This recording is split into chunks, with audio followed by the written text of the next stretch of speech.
so I'm up, Jay is up, and Gary's up. But never.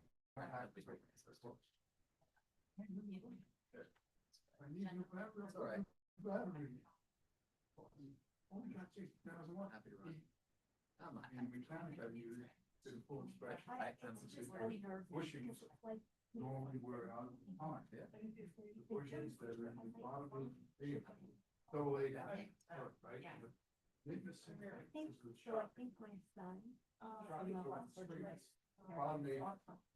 Two bushes, one bush out of behind the other one. Yeah, you would be probably. No, really? Yeah. So it's still So, like this job. So I've never. It's weird. I was actually studying my map today. So, like I had from Canaan over to Las Virgenes, and a little bit more through the free. So that's my job. So I have the eastern part of Glory Hills and the western part of the Crevasses. When I was in Ventura, so it was cooler over there and very, very cold. So, you know, there's temperature variations too. It's too hard to control. I know it.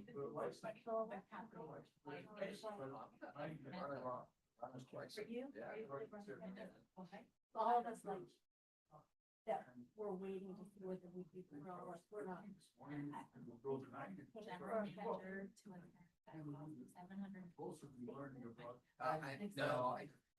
Yes, if I did one, but I did. So I wrote. It all took about 10%. They don't make you charge up as much. I said, no, son. You have it all. So, cause I. Cell phone. Not that I have a break. So I give you that option. What?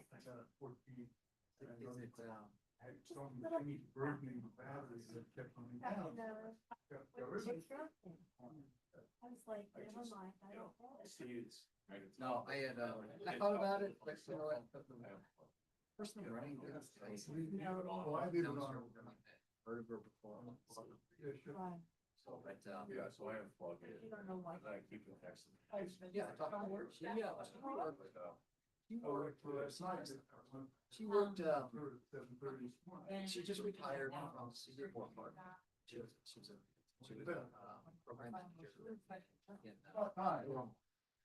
doing something for the city farm, and I think she did the same thing previous to that, and so, you know, nothing to do. Totally crazy, but, and so he feels just kind of.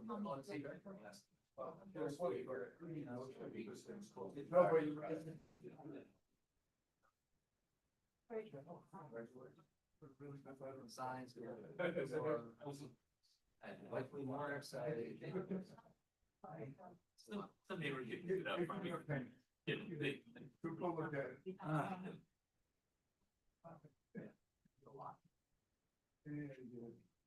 Oh, Am I in your seat? I don't know. I don't think so, but I didn't know. You sitting there, I thought maybe they changed my seat.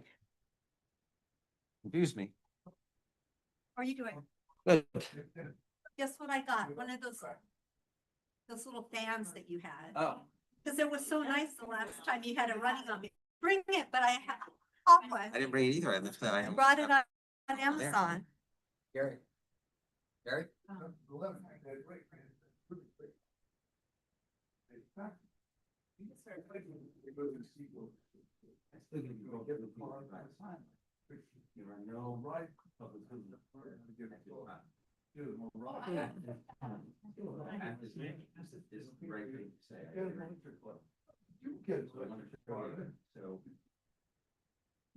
So they sent me a picture of my shirts. I bought them because Big practice. they got really lucky. Good. That's what it looked like, right? They sent. They sent me that. It looked perfect. Yeah. Perfect. Everything. I don't go for. Yeah. Go to secondary. No, it's not, I know it does look like that, but I don't think it's only, well, yeah, yours is full. How much longer do you actually, maybe it is? Sure. I'm reading, I'm ready to look, well, this is, but the new ones do not look as old. That's not the. Yeah. Makeup or there. I tried, it's.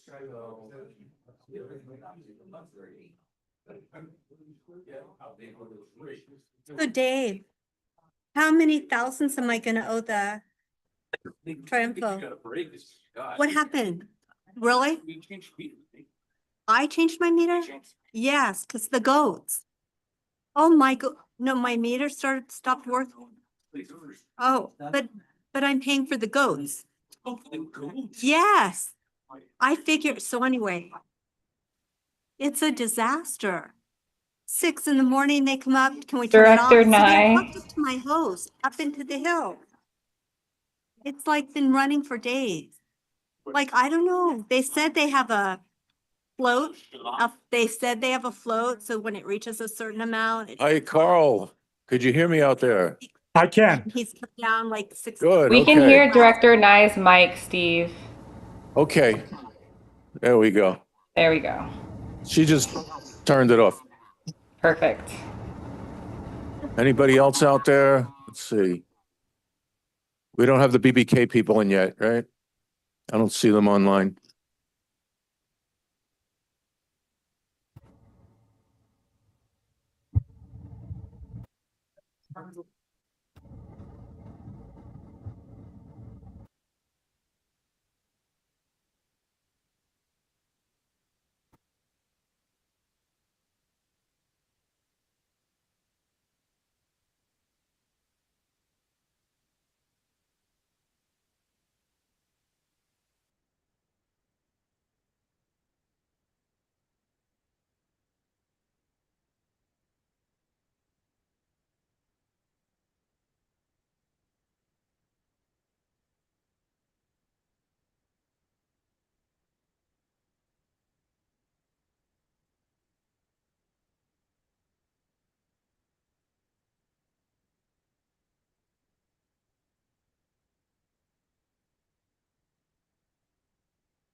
Very nice. That's what I do. So we plan for about the 8 across the street and Rock Hollow. But it's, you know, actually, you walk over because I saw it was not. So our time, you had to carry it out. The JPA is like, well, we go, and I go. So. Right. I'm glad to know they come back. Same prices. It was fantastic. Yeah, you are. There, that you're. Well, we got, break fire and had a fire hose. And Yeah, I heard about it. we were shut down. Oh, was it? Yeah, stuff there. Hey, Michael.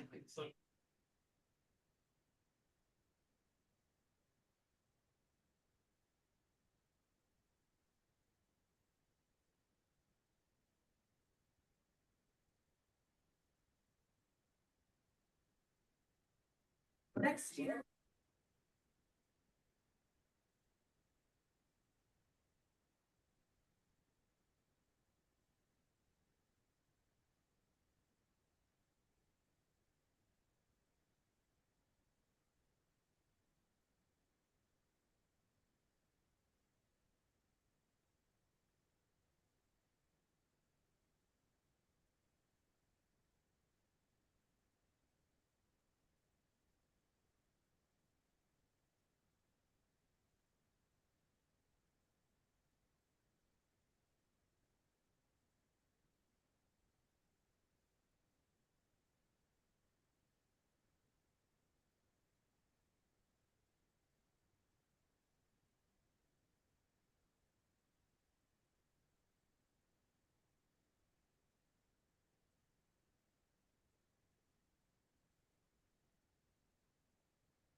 Request remote participation via.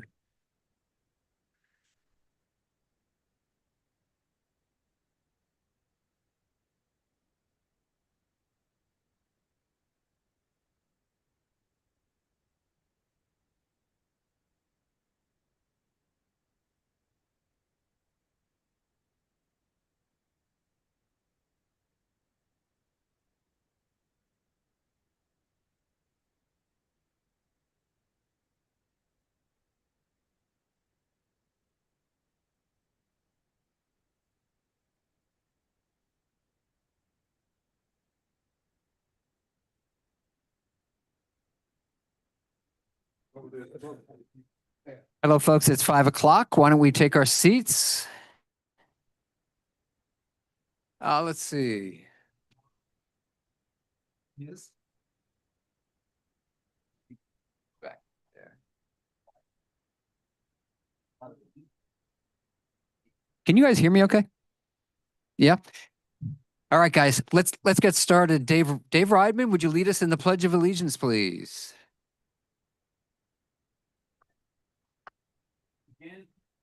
Pledge allegiance to the flag of the United States of America, to the republic for which it stands, one nation, under God, indivisible, with liberty and justice for all.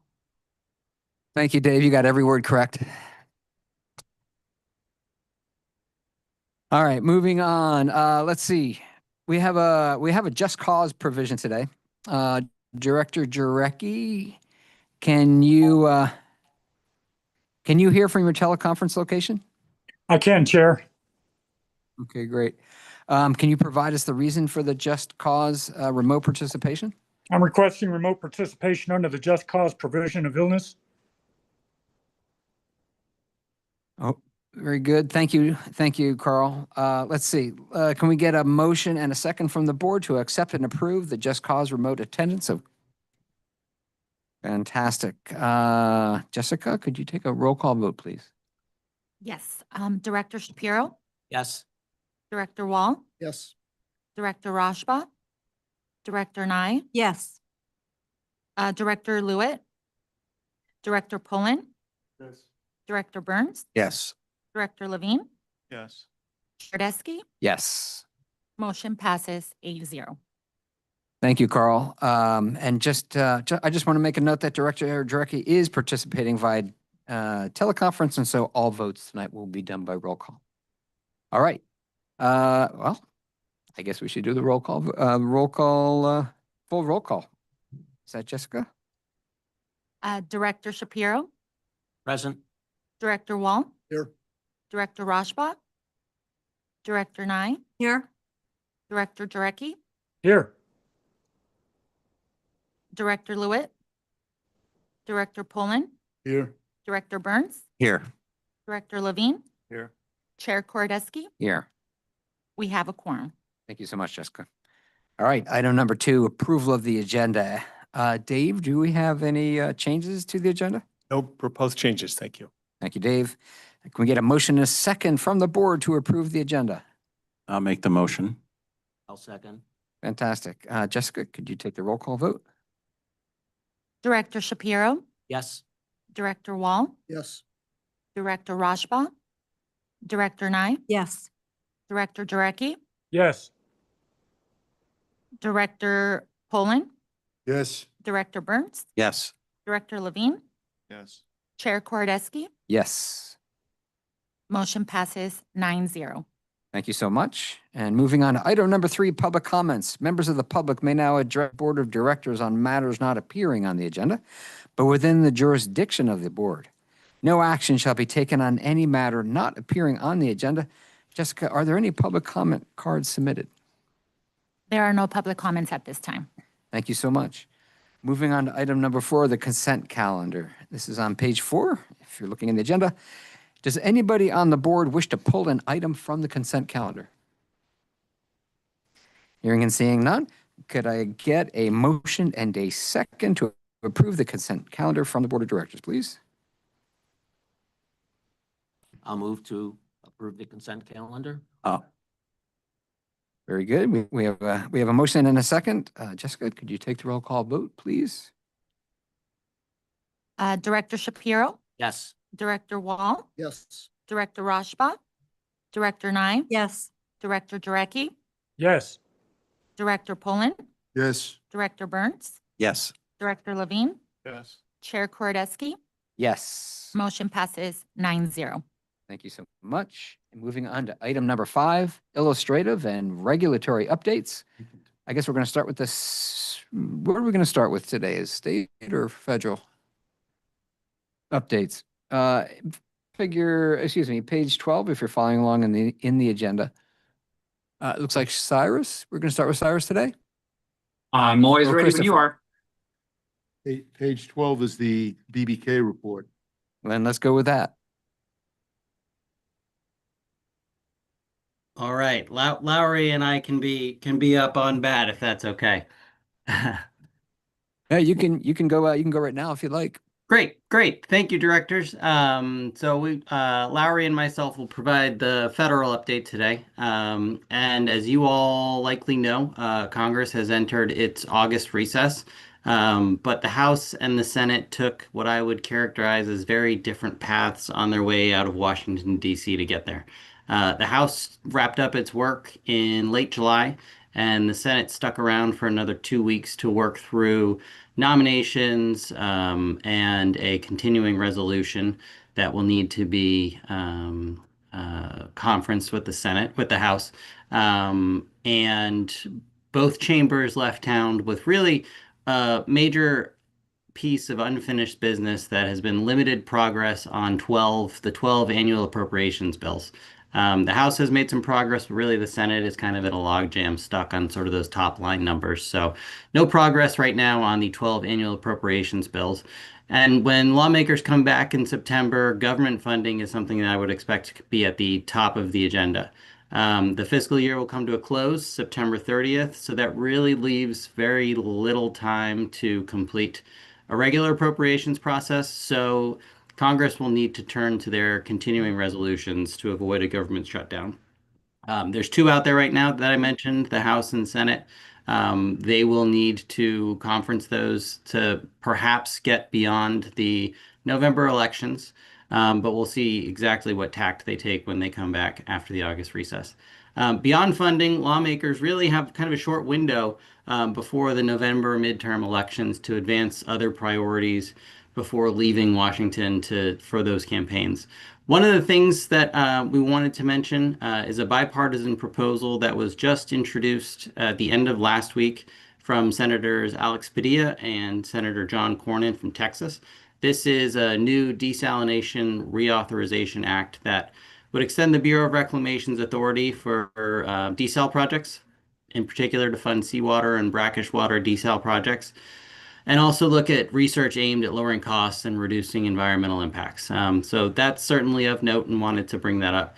Right now, the authority is set to expire this year, so the reauthorization is particularly timely for Western states.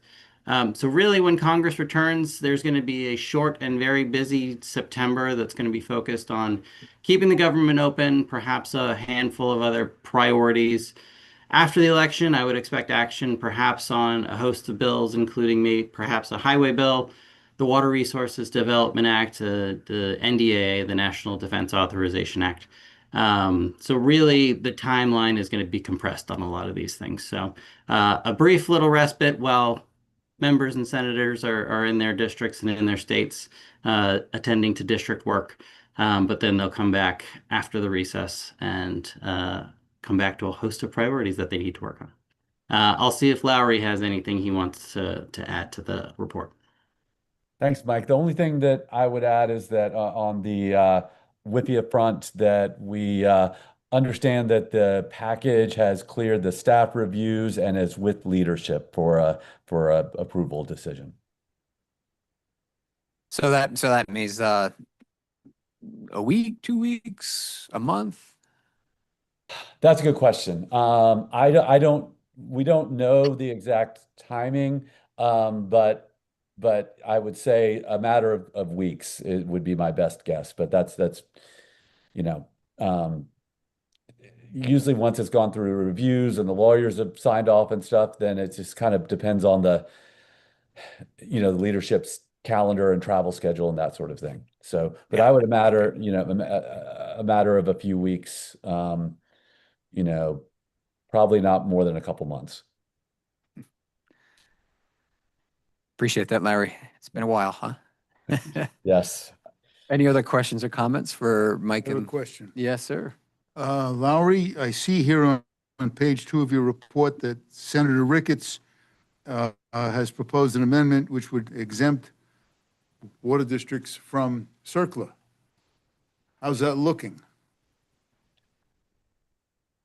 I mean, I think it's good that the proposal is gaining support. I think last Congress, just to be frank, we ran into the issue that the Democratic leadership was concerned that it was an issue that split some of the Democratic delegation.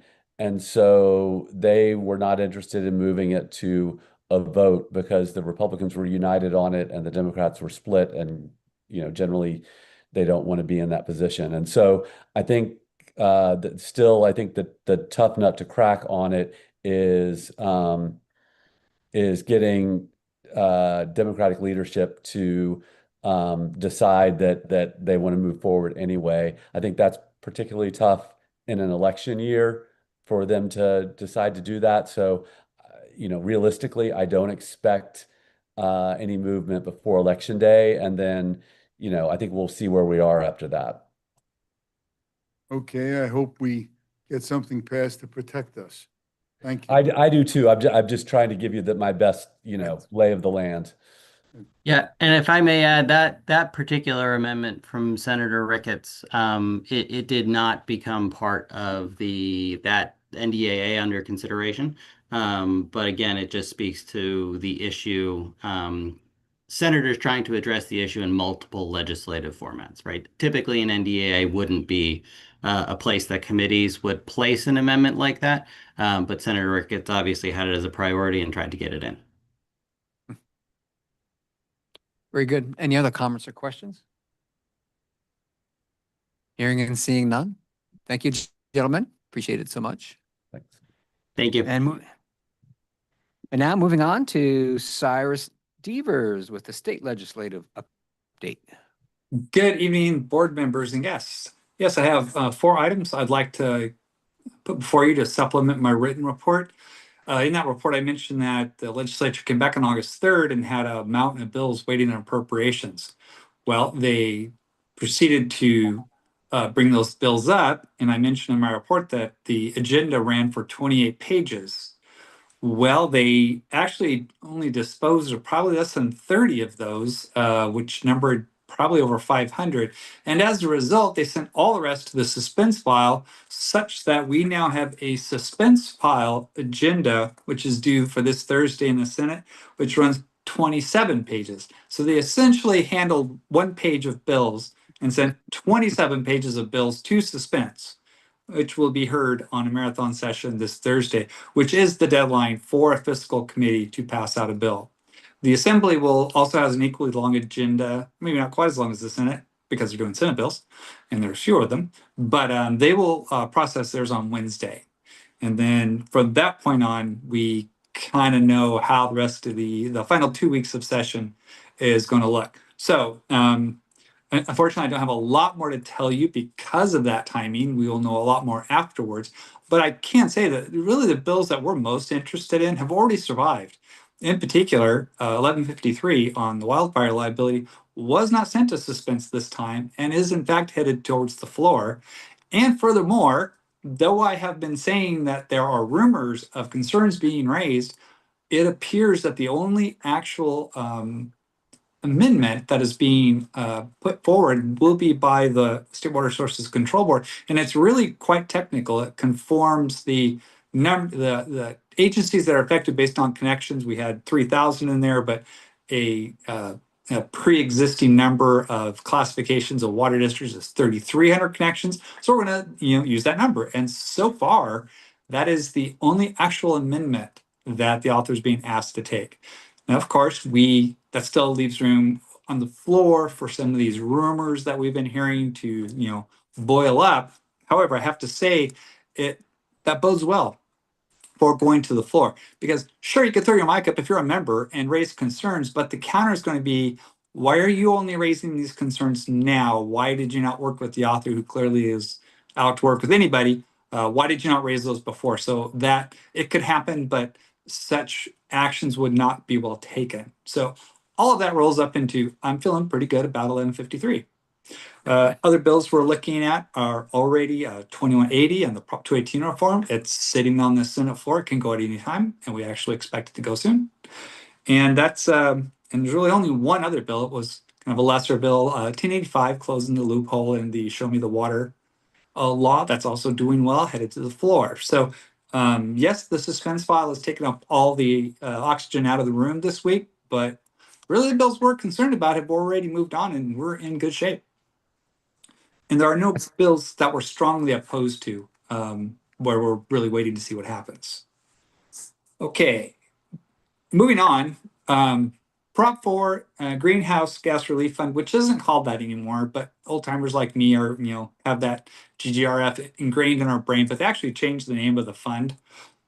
We don't necessarily, it funds the SAFER program, that's the disadvantaged water districts, help defray the cost of connecting to larger districts, help deal with, substandard water quality. Of course, that doesn't directly impact Los Virgenes district, but we still care because if you will recall your ancient history from 2018, that was the compromise to stop the water tax. You might recall there was a bill at the time that wanted to add perhaps $1 to every connection fee, and Los Virgenes was one of the actually, that was a JPA, full-on JPA opposition, because it would have included sanitation side too. And it would have cost more to set up the administration to collect the dollar than would have been collected. So we actually played a outsized role in that opposition. The compromise, because it was an election year, was fund SAFER through GGRF. So we care because the non-governmental organizations that are funded by these efforts to get grants and that they take their administrative cut, they're still out there. And if SAFER isn't adequately funded, the pressure will be on again for a water tax. So we care, we're just not directly affected. So I mentioned all this to say that we're kind of in the same position as we were last year. All signs are pointing towards the legislature will deal with both Prop 4 and GGRF quite possibly on the last day of session, which is really unfortunate because it means there's not a good vetting of the language, but they hold the cards, and despite our urgings and constant lobbying, that's what it looks like we're getting. Last item I wanted to bring up are rumors of higher than expected revenues for the state budget. This is not official. The Legislative Analyst's Office has not commented. The LAO would be the ones to say these are windfall, short-term, short-lived, structural, that kind of thing, is to indicate, is it justified to increase spending? However, based on these rumors and in anticipation of possibilities, the Assembly today did open up to new member requests for budget requests. So we'll see where that goes. The water community is in fact working on a budget request to backstop the loss of SB 872. This was on subsidence and the levy mitigation that we were pushing, and all the funding was taken out.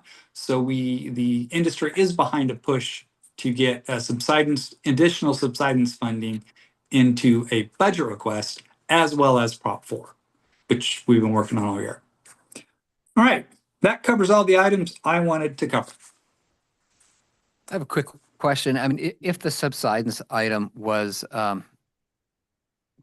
comes to bear, if we can get some more money, how long? What's the time frame on that whole process? Well, the good news is if you get it as a budget request, it's available, almost immediately. Oh, wow, nice. Yeah. No, it can. If they approve it in a budget, you can start writing grant requests within 30 to 60 days. Very good. Nice. Any other comments or questions for Cyrus? I have one. On 1383, that's the public employment retirement benefits. Oh, PEPRA, yeah. Yeah. We haven't decided to take a position on it, as less virginous. We were talking about perhaps taking a position before the session closed. Would that be an effective methodology, or would it be just spinning in the wind? It would be ineffective because this is really a clash of titans that are just, way beyond us. This is law enforcement, first responders, unions trying to get back some of what they lost under earlier CalPERS reforms under Jerry Brown, which were necessary to address a huge fiscal crisis. And the argument is now is, okay, those were crisis measures. We're out of that crisis. Let's talk about getting these back. I mean, bottom line, this is way above us, and we would be, were we to get involved, if we got noticed at all, it would probably be in a negative light, kind of like, why are you guys here, or why are you guys talking? We're just another public agency. Like all other public agencies, we don't have any unique impact as a result of us being a water or sanitation district. So that's why this is, there's only downside in getting involved in this for the JPA. Thank you. Hey, Cyrus, I do have a question concerning AB 1873, which doesn't affect the JPA per se, but it does affect Triumpho. And maybe Mark would be better in a better position to answer this, but how does that legislation affect Triumpho? Okay, you caught me on, I don't have all numbers memorized. Hold on. Okay, that's the County of Ventura fire suppression backup energy Oh. source. 1873. Okay, so that amends.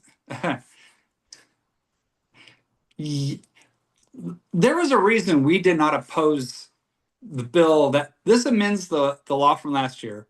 There were reasons why we did not oppose that law, that bill last year, because it didn't reach us, and this still won't reach us because of a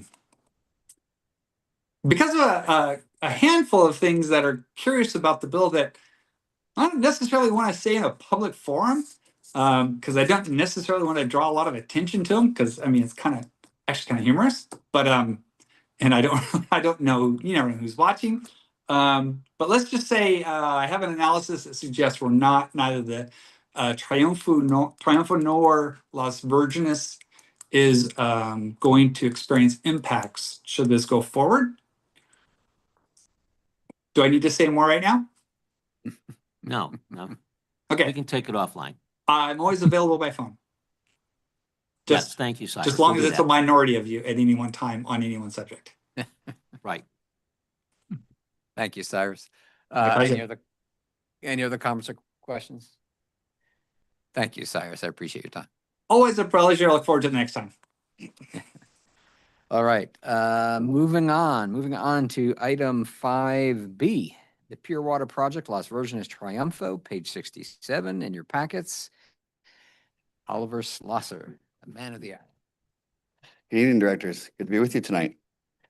I'm here to present the Pure Water Project JPA Board monthly update for the month of July. We've had a lot of progress on the project, so I'll run through some of our accomplishments, what we have coming up. First and foremost, want to thank all the board members who were able to come visit the site this last month. I think it was very successful site visits. As you all saw, the soil nail wall has been making really good progress. Last I checked last week, I think there were only a few lifts away, so they may even be one or two from finishing. So 40-foot wall, well, 45 feet constructed, but 40 feet above grade.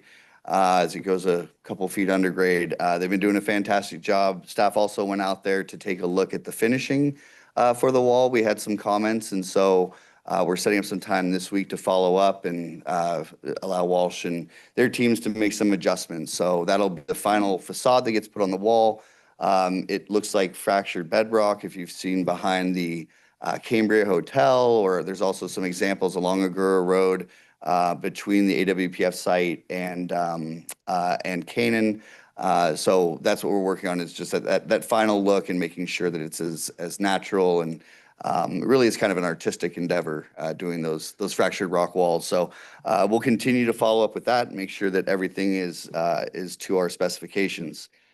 We also will be, the team will, as you saw when you visited the site, a lot of the mass excavation has been finished. So Walsh will begin bringing in new, more appropriate soils to the site. Not quite as much as were hauled off, but there is some soils that are brought on that are less expansive, more appropriate for the needs there. So we will see soil coming back onto the site. I will say Walsh has done a fantastic job with the trucking out of soils. We've worked closely with the city of Agoura Hills to kind of balance dust control versus mud creation and find that sweet spot. As you may have noticed, we have street sweepers going all hours of the day and dust control trucks on site. So it's been no news is good news. I think Agoura has been very happy with our responsiveness. I'm very happy with Walsh's responsiveness, and it's been a positive start so far. One of the main things I wanted to cover in my update is in the next coming weeks, we are looking to kick off LVMWD's waterline relocation project in conjunction with the Pure Water Project Reach 1B pipeline and some of the other pipelines at the Lindero, Canyon Road, and Agoura Road intersection. So we are tentatively aiming for August 31st to start that work.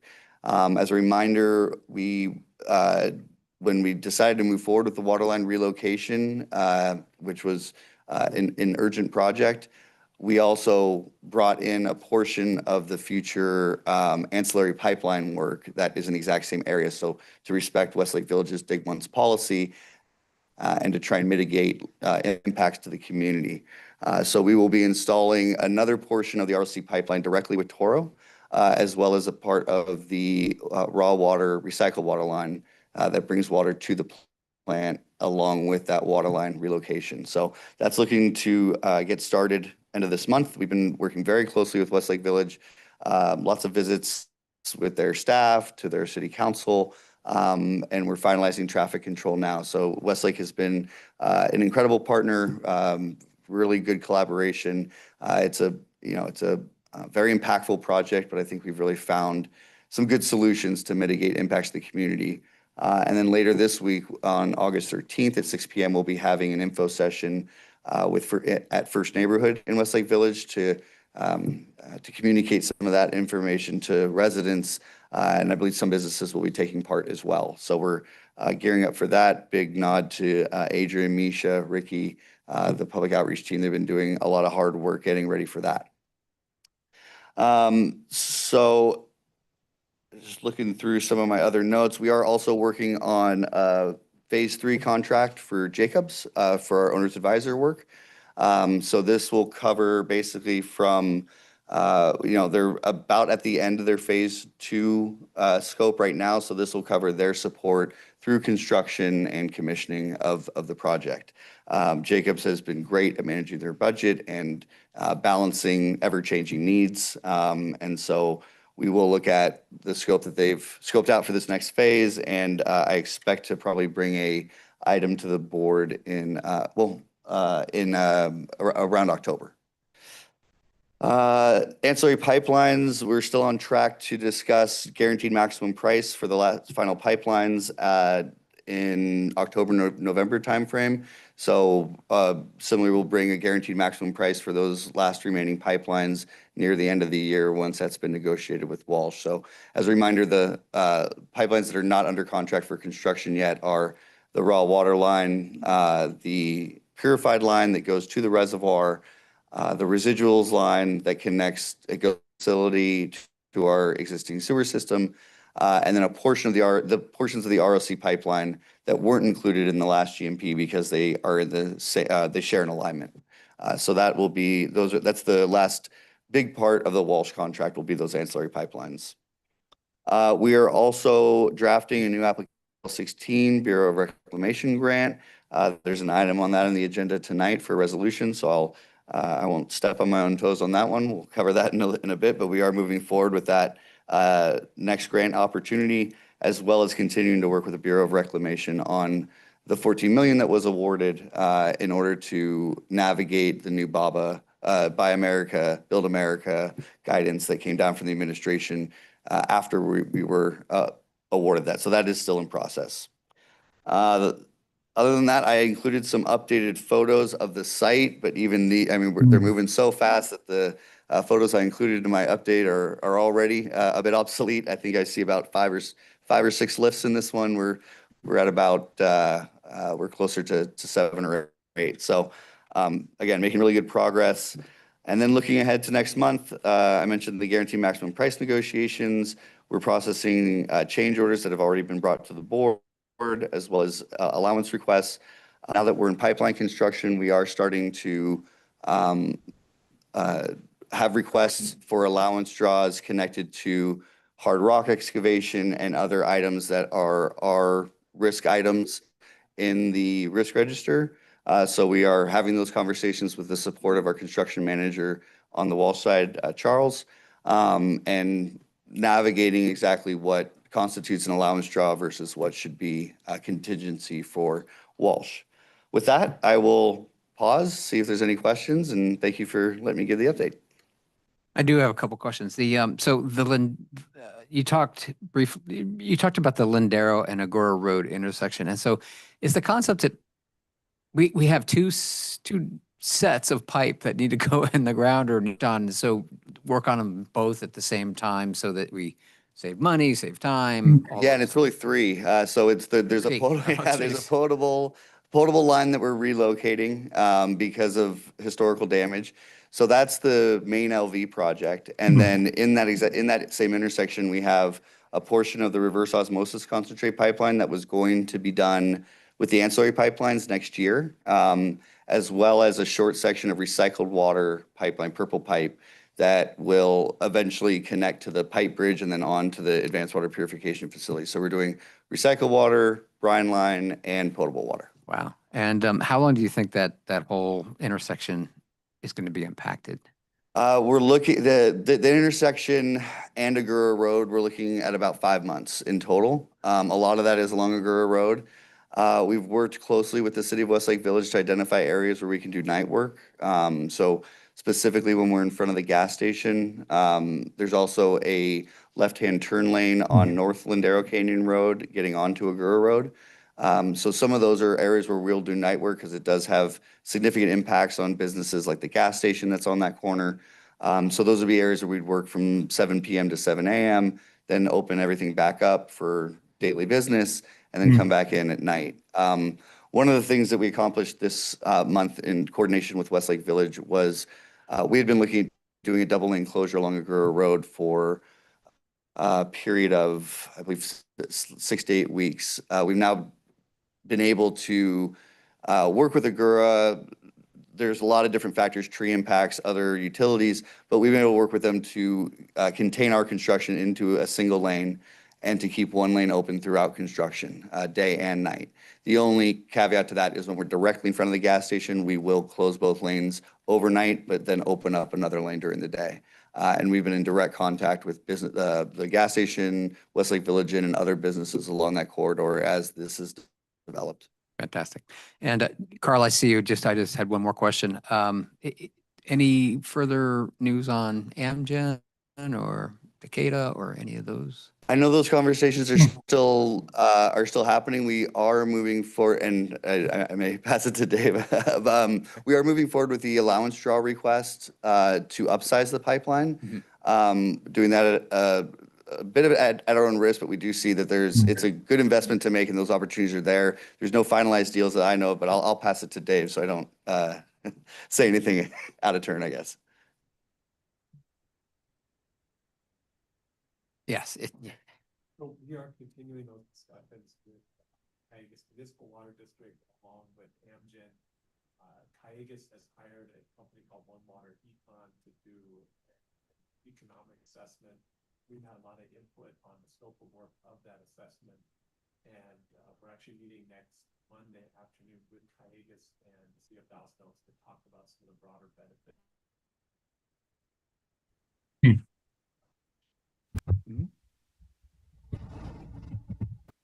Yeah. Dave, we can't hear you on the Zoom. His mic is green. Testing. Yeah. Yep, okay, we can hear that one. Okay. Should I repeat myself? Yes, so. I'll just say that in summary, we are making good progress, working together with Kyagus, Amgen, and the City of Thousand Oaks on an economic evaluation of the benefits of that reach of the pipeline. That will serve as the foundation for a partnership in funding that. Fantastic. Yep. Carl, do you have a question or comment? Thank you, Mr. Chair. Oliver, I took the tour and it was a great tour to take. I noticed at the time for dust control that we were filling the trucks with potable water. Is there any possibility of filling those trucks going forward with recycled water? So I don't have an update for you on that. I do believe, I'm gonna go ahead and let Eric field this one.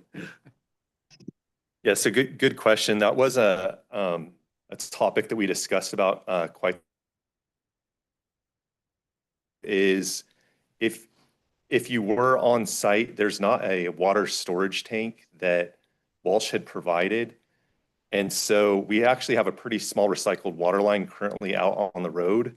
There would need to be, in order to provide recycled water sufficiently at the capacity that Walsh needs for their grading activities, there would have to be a new service line installed to that main. And Walsh would be really obligated to install a storage tank. One of the issues are 1.5 inches. It would take forever for them to fill up their water trucks on site. And to be honest, the amount of water we actually looked at the usage, it's relatively low. So while there would have been maybe a short-term benefit of using recycled water, there wasn't a lot to gain by requiring it, if that answers your question. Yeah, thank you guys for looking into it. Thank you. Thank you, Eric. All right, are there any other comments or questions? I have a question. Yes. Going back to the communication plan, I heard there was going to be that event on the one particular time, but is there a plan to do this as an ongoing communication via social media or something? Because I know there was a lot of curiosity what was happening up Lindero Canyon, obviously, recently. So to get ahead of it with the public, rather than them getting on next door and starting to trash what's happening, is there a plan to, get in front of it and give people a little bit of taste of these updates without them having to dig into these materials? Yeah, absolutely. So the info session that we have planned this week is really just a part of our overall plan. Our external affairs group has, in conjunction with Ariana Associates, who's our third-party public outreach firm specific for Pure Water, we have a website. We send out, we have a mailing list where we send out regular updates. In fact, we just had one today just about the potholing effort that's going on. We're even passing out, they've created refrigerator magnets that have a QR code to the website with construction updates, as well as a dedicated number just for Pure Water. So a lot of this is not just giving them the information as to what's coming for construction, but also giving them the resources for continued outreach. We want to take the burden off of the cities as much as possible, so they're not having to field all these questions. As much as we can take on directly, we're trying to do that. So yes, this does fit into the larger plan, and really it's all those resources, the website, the updates, the dedicated number, and then these events all working in conjunction to make sure that when there is an issue, because a lot of people won't engage until they're directly impacted. We want to be sure when that happens, they know exactly where to go to, which is hopefully us. Thank you. Mm-hmm. That's great. Andy, go ahead, Gary. Just one really quick. I don't get those emails. So I think as directors, we should all be on that list. I didn't see anything about pothole filling today. I will definitely make sure that everybody's email is included in that. And yeah, we're fine tuning to make sure that all those are going out. We have the correct email addresses, so I will note that and make sure that you're on those. Thanks, Oliver. I actually got it while we were sitting here. I didn't get that. I got one yesterday, which said, go to this link and it'll show you on the schedule of what's going to happen. I was really impressed, but I didn't get today. And And apologies, I may have been looking at an older one. I was camping the last week, so it could have been an earlier email. I may have mixed up the days, but I do know that those are going out and pretty regularly.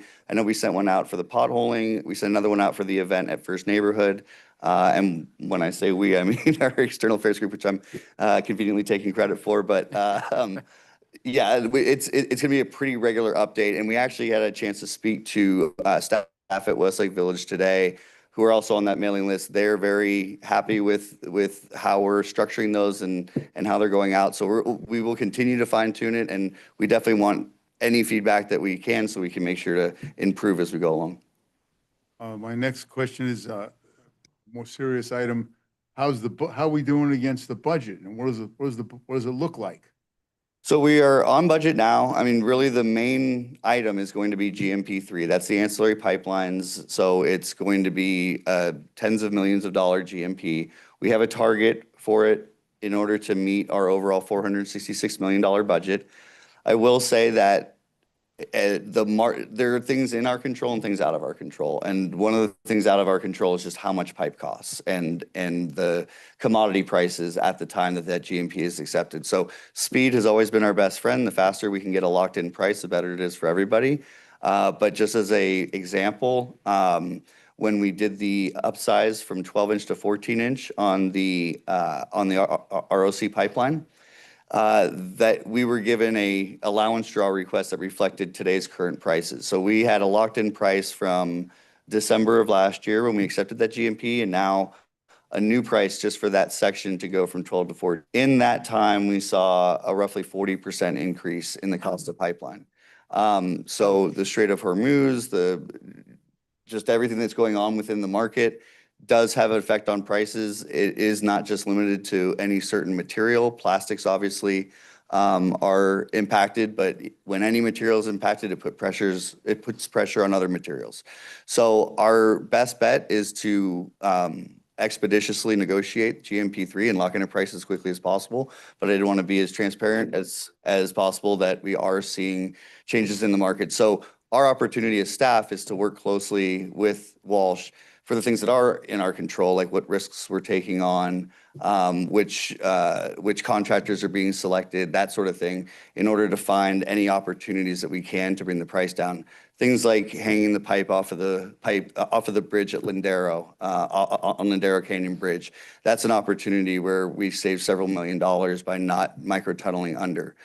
Communications for the pressure reducing vault is another. So anywhere where we have the opportunity to save costs, we are pursuing it.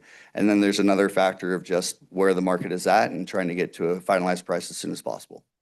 So the pipeline costs have gone up 40%. So have they pre-bought any of this pipe? Where do we stand on that? So we have discussed that with Walsh and opportunities to secure that pipe as quickly as possible. One of the tools that they have in their arsenal is when they get a bid from a company, having that bid be good for 90 days as opposed to 30 days and have a locked in price so that by the time they go and pick that contractor. Right, you have 30 days is a short window. Yeah, we know what the price is. The thing about pre-purchasing pipe is we will not get the same bids that if we're purchasing our own pipe. A lot of firms just won't install pipe that we've purchased. It's part of their business model to purchase that pipe and install it. So if we were to go out and purchase all of our own pipe and then try and find a contractor to install it, it completely changes the market for what we're looking for in the bids that we receive. So we are a little limited on just being able to go out on our own and secure all this pipe, but we're doing everything that we can to lock in prices as early as possible. The other thing is I have been back and forth on Goro Road past the site, and I've never noticed dust, and I'm really impressed. Thank you. Yeah, me too. I drive that road a lot, and yeah, we have heard, I can't think of any actual specific comments we've gotten from the community on dust. We had some early discussions with the city, and again, Walsh was incredibly quick at addressing those. Great. Yeah. Thank you. Thank you. Excellent. Any other comments or questions for Oliver? Hearing and seeing none. Great job, Oliver. Thank you. All right, moving on to item number 6, action items. Item 6A, Heal the Bays Bring Back the Beach event. Attendance, page 73 in your agendas and, oh my golly. Good evening, chairs. This item is an authorization request for Heal the Bays, Bring Back the Beach event. Staff is requesting that the JPA identify one board member from each agency and the administering agent, general manager, to attend at a cost of $750 per person. I can answer any questions you may have, or the board may proceed with selecting attendees. Okay, great. So, can we get a motion and a second from the board, please? I'll make the motion. I'll second that. Great. Any comments or questions for Jessica? Well, it's the first time I ever heard of this. I thought more people went last year. I was looking forward to going this year because wasn't able to participate last year. So I'd like to add myself if that's possible. So this is an item we brought to the board, I think, every year for 10+ years, and always brought it to the board in this form, recommending one representative from each of the two agencies. Well, certainly the board can entertain, having additional participants. And I'm not remembering it from last year. You can talk to me later. Maybe we can work something. Okay. Any other comments or questions? So do we have two different people wanting to go? Or is it just one person wants to go and the other person is the chairman? Is that correct? You could have one person from Triumpho and one from LV. Right, that's what we've always done, but I thought that the chairman of the board was recommended in this agenda item. No, it's up to you all to, All right, I mean, anybody else want to go? if you want. Speak up, Randy. I don't know why we need to attend this person, but somebody wants to go. Yeah, it's, I've been before. It's a big dinner. And, we have a table at which there are other NGOs. And they're always interesting to talk to, and I don't have to go. So I'm happy to. Certainly not a matter of not you going. I was proposing that for $750, we add another person or two, if somebody else wants to go.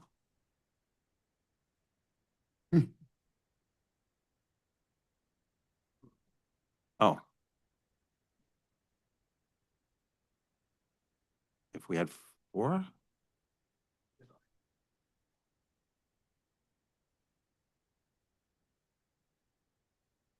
But anyway, we can cross that bridge if you guys decide to cross it. Yeah, I think our tradition is Do it every year. tradition has been one from each board. Carl, you have any thoughts on this? Yeah, I mean, reading the memo and remembering it from prior, I think the SOP is the chair of each board and the administering general manager go. I think that's reasonable. I'm not opposed to other people going, but this is an expensive event, seems to be an expensive event, but it's a fundraiser. So I think just the chairs from each district and the general manager.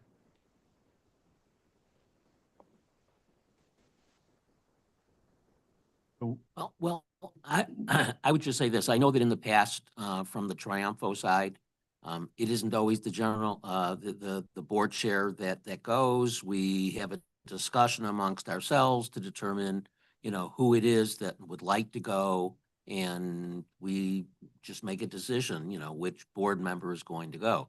So I think, likewise, something, between the Las Virgenes board members to make a decision amongst yourselves. I like that idea. And with that, why don't we call the vote? Well, do we have two candidates to go then? You and Gary? Because you want to go as the chairman. I would probably just not go. Okay, so we'll only have one candidate. Great. That's, Okay. settles that. Will that be acceptable? Oh, I've been before. It's Fine. not. And I wanted to learn more about the environment and meet those people. Yeah, That's yeah. why I was suggesting. It's a big Okay. dinner with a lot of people. We'll look for a thorough report. That solves our Saturday. problem. I withdraw. All right. And with that, I think Carl's our man.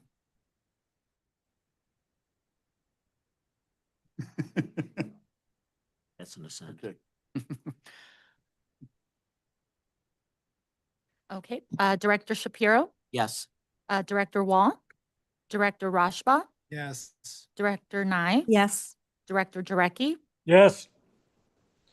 Director Poland, Yes. Director Burns, Yes. Director Levine, Yes. Chair Kordesky. Yes. Motion passes 9-0. Thank you all.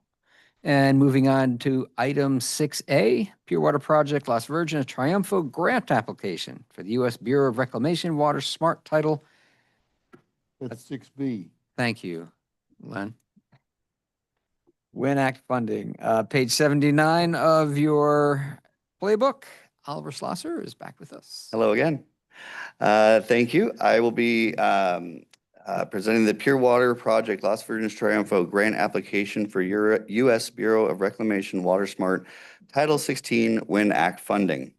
So this item is to pass, approve, and adopt proposed resolution number 41, authorizing the submittal of a grant funding application and execution of a grant funding agreement with the U.S. Bureau of Triunfo. As a reminder, that this is a requirement of the grant application for the board to pass a resolution.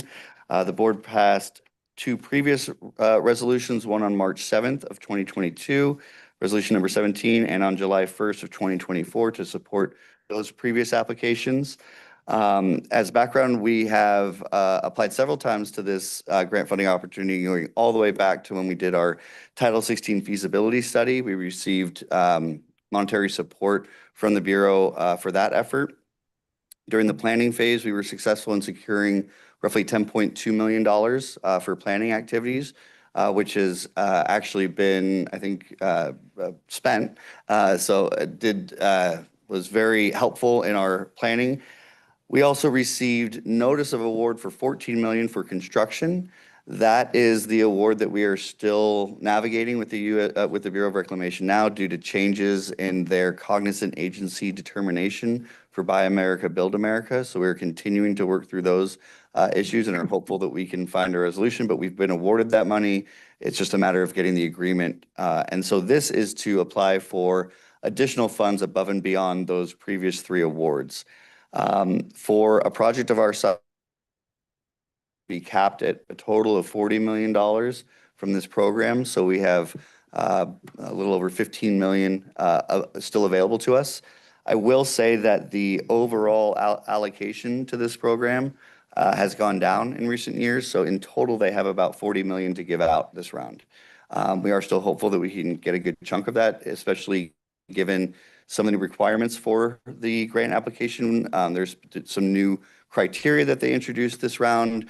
All of them, all that criteria in my mind seems to be in our favor and only strengthens our application. Things like readiness for construction and meeting certain goals of the administration. So this application would be to receive up to that limit or any portion thereof. The grant is structured in such a way so that it's a 25% from the grant, and we have to show 75% of our cost share for any money that we receive. So hypothetically, if we were to max out our $40 million, we would show $120 million of our own funds matching that. So being a $466 million project, no fear that we'll be able to do that. It's really just the Buy America, Build America that we need to navigate in order to do that. So the resolution before you tonight is to include in our current application. And with that, I'm happy to take any questions you may have. Thank you. Great. And I think before we have any questions, we need to get a motion and a second from the board. I'll make it. I'll second. Fantastic. Are there any comments or questions for Oliver? I have a question. What happens if it exceeds $500 million? It goes into it's a different category with Bureau of Reclamation. So it opens up additional, you no longer have that $40 million cap. So hypothetically, you would be able to get above $40 million. That being said, there's less funding into the program now. And all of our applications have had this sub $500 million application, but it would categorize a project as I forget their terminology, like a major project or something like Major that, infrastructure and project. takes away that cap, yeah. And it gives us access To I don't believe there is a cap. I'd have to look into it. I don't believe there is a cap. So hypothetically, it's a unlimited amount that you could get, but it would still be constrained by the amount of money they actually have available to hand out. Thank you. Yeah. Great. Any other comments or questions for Oliver? Hearing and seeing none, maybe let's take the roll call vote, please. Director Shapiro, Yes. Director Wall, Yes. Director Rashba, Yes. Director Nye, Yes. Director Jarecki, Yes. Director Poland, Yes. Director Burns, Yes. Director Levine, Yes. Chair Kordesky. Yes. Motion passes 9-0. Thank you so much. Moving on to item 7, the administering agent general manager report. Dave, could you please provide the report? Thank you, President Kordesky. A couple items of note. Normally I report on Malibu Creek flow, and that flow is currently 14.3 cubic feet per second. So that's in comparison to 2.5 cubic feet per second, which is the threshold amount at which we need to begin to augment water in Malibu Creek. Really fortunate that we have not done that for many years, and the creek flow has been adequate. Two other items I wanted to note for you. One is an item both related to our Pure Water project. The first is a LAFCO related item. It is not all that frequent that we talk about LAFCO issues, but I wanted to just flag for you that the Ventura County LAFCO has raised an issue with regard to our Pure Water project, specifically the brine disposal element of it. And I'm not proposing to go into great detail about it because we're working on it and it's a work in progress. We are getting advice from legal counsel. But the general nature of the issue is an inquiry regarding boundary limitations for Cayugas Municipal Water District in their ability to provide brine disposal for the portion of the brine that originates from the Las Virgenes Municipal Water District service territory. So it's kind of a very technical thing. As you know, Pure Water, we have sewage that is coming from the joint service area. Some of that is in Ventura County, some is in LA County. All of that goes to Tapia. It's treated to recycle water. In the future, it will go to the advanced water purification facility where that commingled wastewater will be treated and then brine will be produced. And so the issue is the portion of that brine that conceivably originated as wastewater in LA County. So we'll continue to work on that. I feel confident that we will find a solution, but it is an administrative item that we need to resolve. And it's a fairly unique one that I have not seen before. I'll also add, we're working really closely with Cayugas Municipal Water District on this. And the reason is the inquiry is directed to them as the service provider. And then last, I wanted to just provide an update on water augmentation. We've talked from time to time about the importance of augmenting the supply of water to our advanced water purification facility. Long-term, that is our strategy so that the facility will run at full capacity and also run our goal year-round rather than seasonal.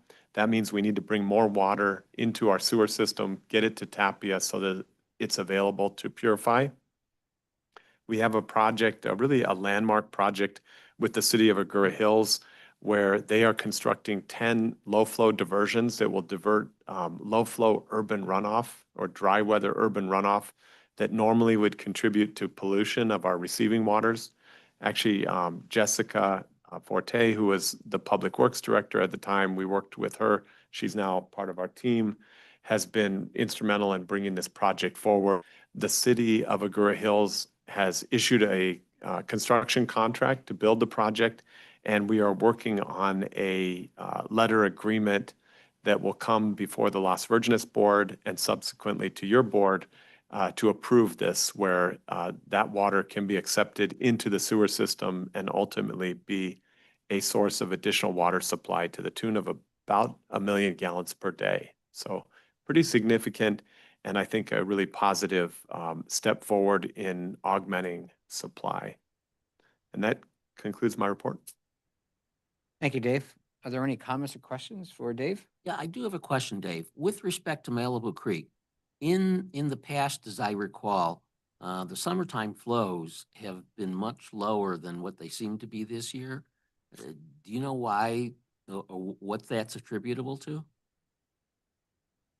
I have a theory, but I'll share that we have seen the trend that you have seen, that the flow has been higher even in the driest part of the year. That's a positive for us.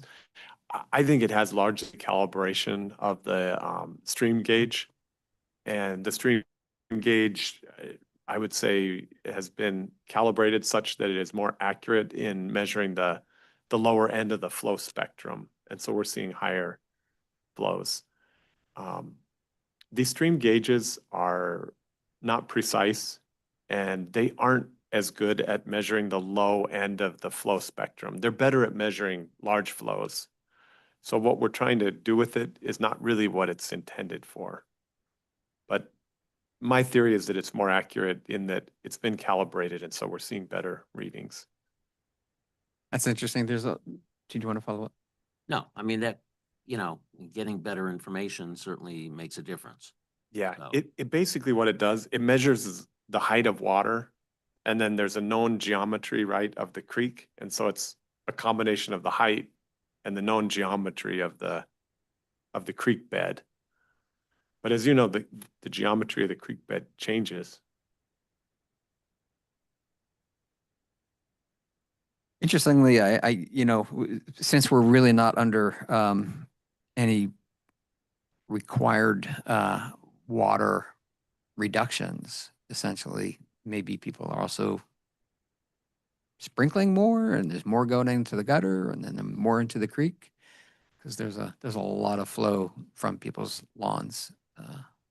It could be, although, we've seen a lot of conservation.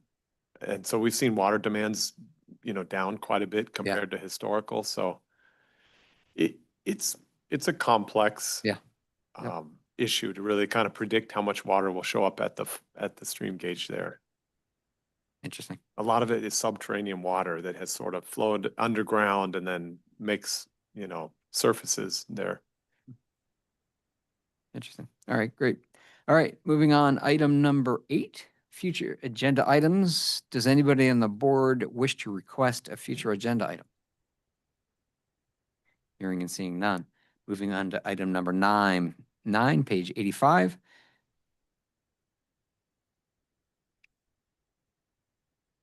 Is that what I'm doing, Nancy? Yeah, so item 9, it's an information item. Normally we just take questions on them, and we can do that here. I will add, Oliver gave a preview of the content of this item when he described the fact that there's quite a bit of construction work that is happening in that intersection, Lindero Canyon Road and Agoura Road, and recognizing there's a combination of work. Part of the work is JPA related work associated with pure water. Part of it is LV only work associated with our potable water pipeline. And the primary purpose here of putting this on the agenda is to be clear about that, to be transparent. We are going to be diligent in tracking the cost of that work so that the cost that is associated with LV and LV only is paid for by LV, and only the portion associated with the JPA is paid for by the JPA. And that it is all being done under the same contract, the contractor being Toro, and that the same work that was included in the Walsh contract will be removed. And so we think actually for pure water, that the work will be actually done, I'll said, at a lower cost. And it's fortunate that Toro was the subcontractor for Walsh in the first place on pure water. So it's a bit complicated, but we just wanted to lay out what is happening there and be clear about it. All right. Are there any comments or questions for Dave on this information item? Seeing and hearing none. Thank you, Dave. Public comments. Jessica, are there any public comment cards submitted? There are no public comments at this time. Fantastic. It looks like 6:04. We shall adjourn.